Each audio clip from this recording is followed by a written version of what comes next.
और ऐसे लोग जो देश और देश में इस तरीके का घिनौना अपराध किसी के आड़ में करते हैं, ऐसे लोगों को कदापि हमारी सरकार माफ नहीं करेगी। जेल के बाहर भी उनको इलाज किया जाता है, इसके बाद भी तमाम ऐसे स्वाभाविक मौत होती रहती है।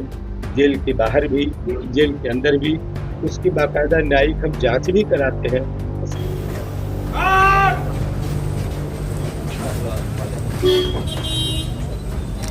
दुर्भाग्य है कि जिसकी चर्चा पूरे देश में आप जाते हैं, उस जमाने में जब आपातकाल लागू किया गया था, पूरे देश में छात्र आंदोलन भी बड़े पैमाने पर शुरू हुआ था,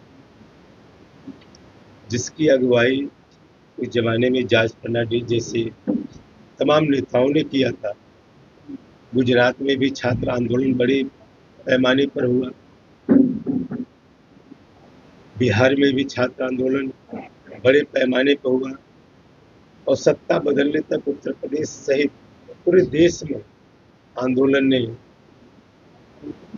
का रूप लिया और सत्ता परिवर्तन करके ही दम लिया। और आप जानते हैं कि आज लोकतंत्र ये मजबूत है, और 11 सालों से हमारी लोकतांत्रिक आधार पर सरकार चलने के बाद भी हम तानाशाही कहीं दिखने को नहीं मिलती है।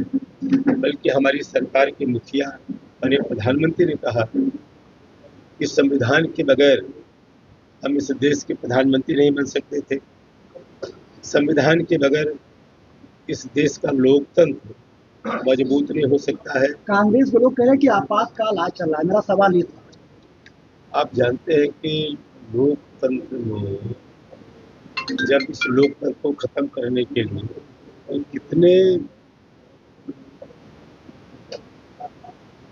किस तरीके के, किस हृदय के लोग हैं, जिस तरीके से आपातकाल में पूरे देश में त्राहि मचा था, और उसके 50 साल बाद भी आज वो कांग्रेस पार्टी कभी भी माफी मांगने को तैयार नहीं हुई, पश्चाताप करने को तैयार नहीं हुई कि कितना मोटे दिल के लोग हैं कि आज भी लोकतंत्र सेनानी इस बात के गवाह है।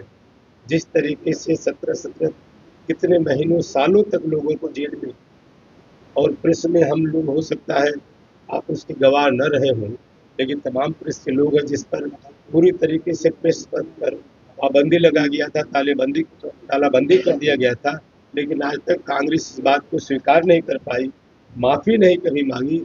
इसका मतलब कि आने वाले दिन में अगर दुर्भाग्य से भी उनको अगर कभी ऐसा अवसर मिला तो फिर इस तरीके के आपातकाल जैसे स्थिति लाने में उन्हें देर नहीं लगेगी।